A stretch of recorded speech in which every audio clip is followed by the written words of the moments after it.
जीवन परिचय। महादेवी वर्मा हिंदी को सर्वाधिक प्रतिभावान कवयित्रियों में से हैं। वे हिंदी साहित्य में छायावादी युग के 4 प्रमुख स्तंभों में से एक मानी जाती हैं। आधुनिक हिंदी की सबसे सशक्त कवयित्रियों में से एक होने के कारण उन्हें आधुनिक मीरा के नाम से भी जाना जाता है।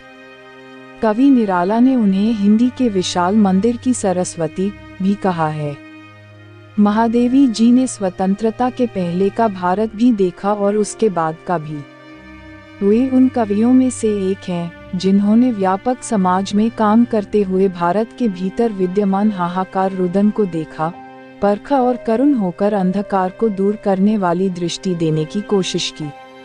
न केवल उनका काव्य बल्कि उनके समाज सुधार के कार्य और महिलाओं के प्रति चेतना भावना भी इस दृष्टि से प्रभावित रहे।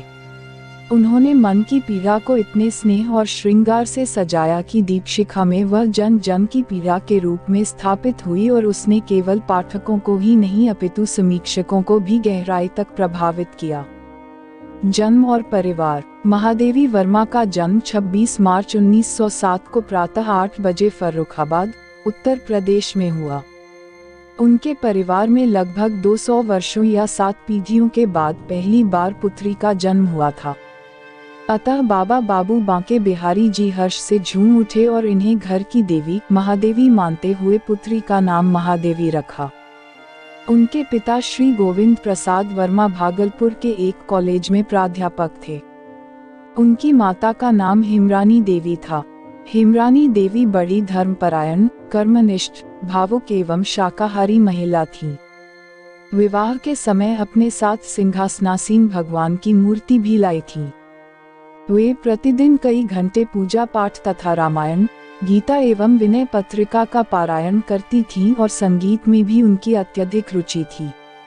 परंतु उनके पिता गोविंद प्रसाद वर्मा सुंदर, विद्वान, संगीत प्रेमी, नास्तिक, शिकार करने एवं घूमने के शौकीन, मांसाहारी तथा हंसमुख व्यक्ति थे।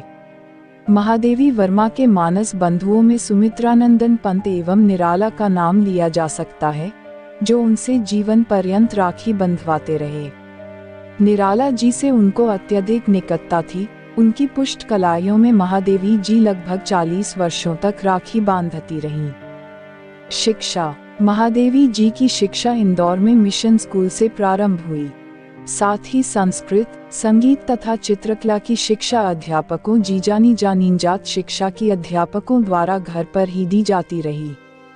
बीच में विवाह आने पर शिक्षा स्थगित कर दी गई। विवाहोपरांत महादेवी जी ने 1919 में क्रॉसथवेट कॉलेज इलाहाबाद में प्रवेश लिया और कॉलेज के छात्रावास में रहने लगी। 1921 में महादेवी जी ने 8वीं कक्षा में प्रांत भर में प्रथम स्थान प्राप्त किया। यहीं पर उन्होंने अपने काव्य जीवन की शुरुआत की। वे 7 वर्ष की अवस्था से ही कविता लिखने लगी थीं और 1925 तक जब उन्होंने मैट्रिक की परीक्षा उत्तीर्ण की, वे एक सफल कवयित्री के रूप में प्रसिद्ध हो चुकी थीं। विभिन्न पत्र पत्रिकाओं में आपकी कविताओं का प्रकाशन होने लगा था। कॉलेज में सुभद्रा कुमारी चौहान के साथ उनकी घनिष्ठ मित्रता हो गई। सुभद्रा कुमारी चौहान महादेवी जी का हाथ पकड़कर सखियों के बीच में ले जाती और कहती, सुनो, ये कविता भी लिखती हैं। 1932 में जब उन्होंने इलाहाबाद विश्वविद्यालय से संस्कृत में M.A. पास किया, तब तक उनके 2 कविता संग्रह नुहार तथा रश्मि प्रकाशित हो चुके थे। वैवाहिक जीवन। सन 1916 में उनके बाबा श्री बांके बिहारी ने इनका विवाह बरेली के पास नवाबगंज कस्बे के निवासी श्री स्वरूप नारायण वर्मा से कर दिया। उस समय 10वीं कक्षा के विद्यार्थी थे।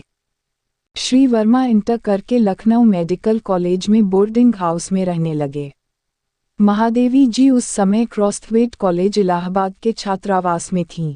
श्रीमती महादेवी वर्मा को विवाहित जीवन से विरक्ति थी। महादेवी जी का जीवन एक सन्यासिनी का जीवन था। 1966 में पति की मृत्यु के बाद वह स्थायी रूप से इलाहाबाद में रहने लगी। 11 सितंबर 1987 को इलाहाबाद में इनका देहांत हो गया।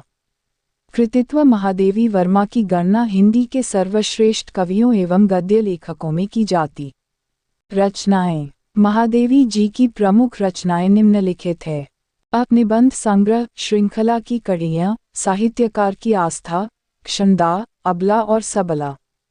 इन रचनाओं में इनके विचारात्मक और साहित्यिक निबंध संग्रहित हैं। संस्मरण और रेखाचित्र, स्मृति की रेखाएं, अतीत के चलचित्र, पथ के साथी, मेरा परिवार। इन संस्मरणों में इनके ममता में हृदय के दर्शन होते हैं। आलोचना, हिंदी का विवेचनात्मक गद्य। काव्य रचनाएं, सांध्य गीत, निहार, रश्मि, नीरजा, यमा, दीपशिखा। इन काव्यों में पीड़ा एवं रहस्यवादी भावनाएं व्यक्त हुई हैं। महादेवी वर्मा को मिले पुरस्कार एवं सम्मान। महादेवी वर्मा को अनेक पुरस्कारों से नवाजा गया। इनको हर क्षेत्र में पुरस्कार मिले। 1. साहित्य अकादमी फेलोशिप 1979। 2. ज्ञानपीठ पुरस्कार 1982। 3. पद्मभूषण पुरस्कार 1956। 4. पद्म विभूषण 1988।